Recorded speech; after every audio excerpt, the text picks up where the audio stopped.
రాకాలోకంకి స్వాగతం. ఈ కంటెంట్ మీకు నచ్చినట్టయితే లైక్ చేయండి, అదేవిధంగా మీ బంధుమిత్రులకు షేర్ చేయండి.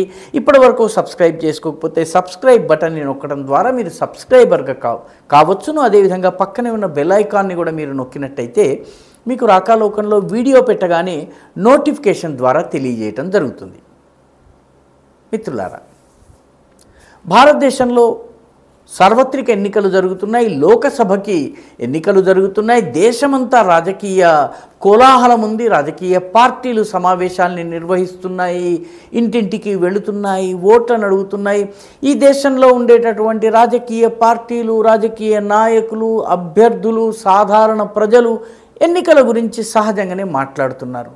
కానీ మనకన్నా ఎక్కువగా మన దేశంలో జరుగుతున్నటువంటి ఎన్నికలను అత్యంత నిశితంగా పరిశీలిస్తున్నటువంటి దేశం ఒకటి ఉంది. ఆ దేశం పేరు పాకిస్తాన్.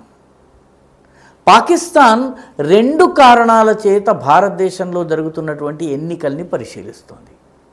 మొట్టమొదటి కారణం ఏంటంటే, మన ఎన్నికలు జరగడానికి సరిగ్గా 2 నెలల ముందు ఫిబ్రవరి నెలలో పాకిస్తాన్లో ఎన్నికల్లాంటివి జరిగాయి.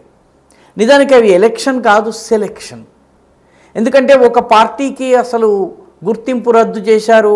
ఆ పార్టీ అభ్యర్థులు ఇండిపెండెంట్లుగా పోటీ చేసి నెగ్గారు. వాళ్ళు వేరే పార్టీలో చేరి ఆ పార్టీ సభ్యులుగా చలామణి అవుతున్నారు. ఆ పార్టీ నాయకుడిని జైల్లో పెట్టారు.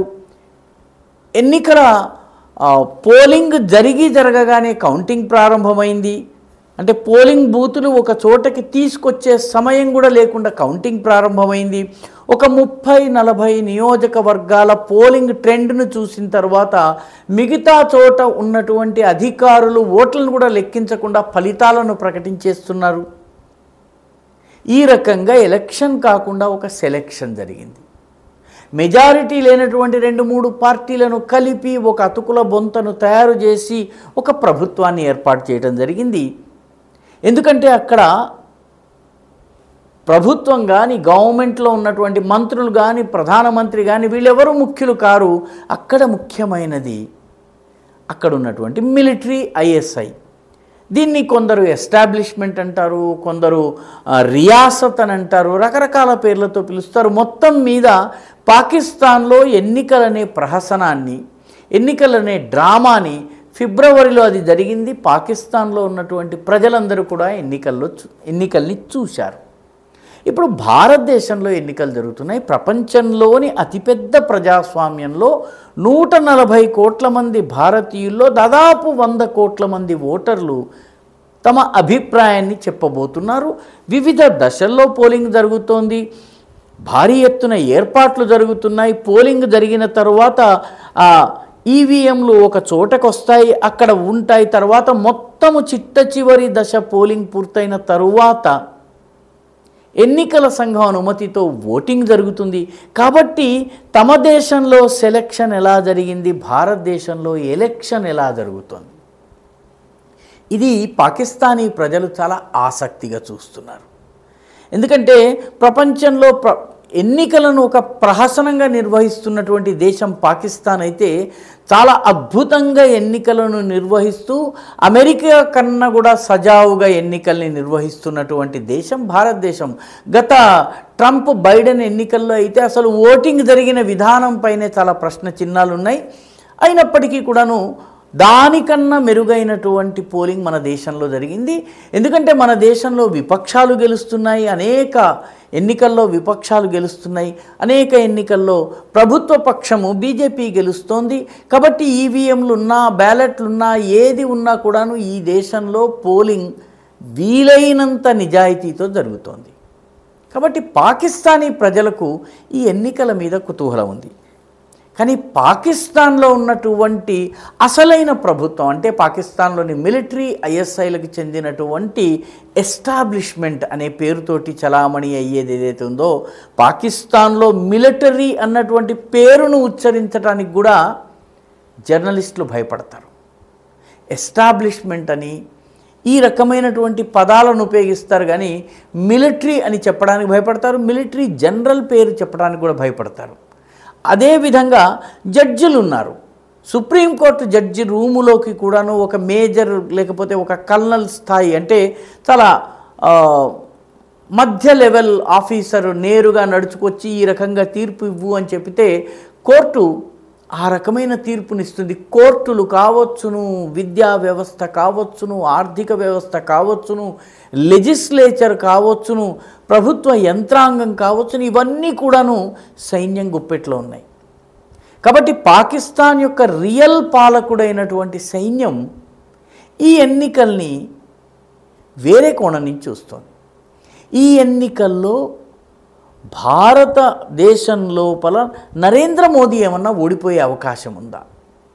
నరేంద్ర మోదీ గనక దెబ్బతిని వేరే పార్టీ ఏదైనా అధికారంలోకి వస్తే పాకిస్తాన్కి ఈ దేశంలో కొంత సానుకూలత ఏర్పడే అవకాశం ఉంది. ఇదివరకు ఏ రకంగానైతే భారతదేశంలోని వివిధ ప్రాంతాల్లో తమ యథేచ్ఛగా కార్యకలాపాలు జరుపుకున్నారో ఆ రకమైనటువంటి కార్యకలాపాలు జరుపుకునేటటువంటి సౌలభ్యం లభిస్తుంది. ఎందుకంటే నరేంద్ర మోదీ వచ్చిన తర్వాత అసలు పాకిస్తాన్తో చర్చలు జరపటం లేదు, అసలు పాకిస్తాన్తో ఎటువంటి కమ్యూనికేషన్లు కూడా లేవు. కాబట్టి పాకిస్తాన్ ప్రస్తుతం విలవిల్లాడిపోతోంది. కాబట్టి ఏదో ఒక రకంగా భారతదేశపు ఎన్నికల ఫలితాలు ఏమవుతాయన్నది పాకిస్తాన్ చాలా ఆసక్తిగా గమనిస్తుంది. నిజానికి పాకిస్తాన్లో 20% ఇన్ఫ్లేషన్ ఉంది. ఇప్పుడు పాకిస్తాన్లో ఫుడ్ ఇన్ఫ్లేషన్ 30% ఉంది. అన్ఎంప్లాయ్మెంట్ నానాటికి పెరుగుతోంది. కానీ భారతదేశంలో అన్ఎంప్లాయ్మెంట్ పెరిగిపోతోంది, భారతదేశంలో ఇన్ఫ్లేషన్ పెరుగుతోందని మనకన్నా ఎక్కువగా అరిచి గీపెడుతోంది పాకిస్తాన్. ఎందుకంటే వీటన్నిటి వల్ల మోదీ ప్రభుత్వం ఓడిపోతుంది, బీజేపీ ఓడిపోయినట్లయితే దానివల్ల తమకు సానుకూలమైనటువంటి ప్రభుత్వం వచ్చేటటువంటి అవకాశం ఉందని పాకిస్తాన్ భావిస్తోంది. కాబట్టి పాకిస్తాన్లో ఉన్నటువంటి ఎస్టాబ్లిష్మెంట్ ఇక్కడ ప్రభుత్వం ఏమన్నా మారుతుందా అని చూస్తోంది. అందుకనే కేజ్రీవాల్ విజయం సాధిస్తారా, కాంగ్రెస్ ఏమన్నా విజయం సాధిస్తుందా అని చూస్తుంది. అప్పుడు భారత పాకిస్తాన్ రిలేషన్స్లో కొంచెం తమకు సానుకూలత వస్తుందని భావిస్తుంది. అందుకనే పాకిస్తాన్ మన దేశంలో జరుగుతున్నటువంటి ఎన్నికల్ని చాలా నిశితంగా పరిశీలిస్తోంది. ఇక్కడ ఈ ఎన్నికలను ప్రభావితం చేసేందుకు సోషల్ మీడియాను కూడా ఉపయోగించుకుని ఫేక్ ఐడీలతోటి రకరకాల కథనాలను ప్రవేశపెట్టేటటువంటి ప్రయత్నం చేస్తోంది. రకరకాల ఇన్సిడెంట్ పైన ట్విట్టర్ స్టార్మ్స్ క్రియేట్ చేసేటటువంటి ప్రయత్నం చేస్తోంది. సోషల్ మీడియా ద్వారా ఈ ఎన్నికల సరళిని ప్రభావితం చేయడానికి ప్రయత్నిస్తోంది. మొత్తం మీద పాకిస్తాన్ ప్రస్తుతము ఇండియాలో ఏం జరుగుతోంది, ఇండియా ఎన్నికల ఫలితాలు ఏమిటి అన్న దాని మీద ఆసక్తి చూపిస్తోంది. పాకిస్తాన్కి ఒక రోగం ఉంది. ఆ రోగం ఏంటంటే ఇండియాలో ఉన్నటువంటి 140 కోట్ల మంది ప్రజలు, ఇక్కడ ఉన్నటువంటి ఈ సువిశాలమైనటువంటి ప్రభుత్వము, వీళ్ళందరూ కూడాను నిత్యము పగలు రేయి ప్రతి క్షణము పాకిస్తాన్ గురించి ఆలోచిస్తూ ఉంటారు, పాకిస్తాన్ని ఎలా ధ్వంసం చేయాలని ఆలోచిస్తారు అని చెప్పి అది పొరపాటు పడుతుంది.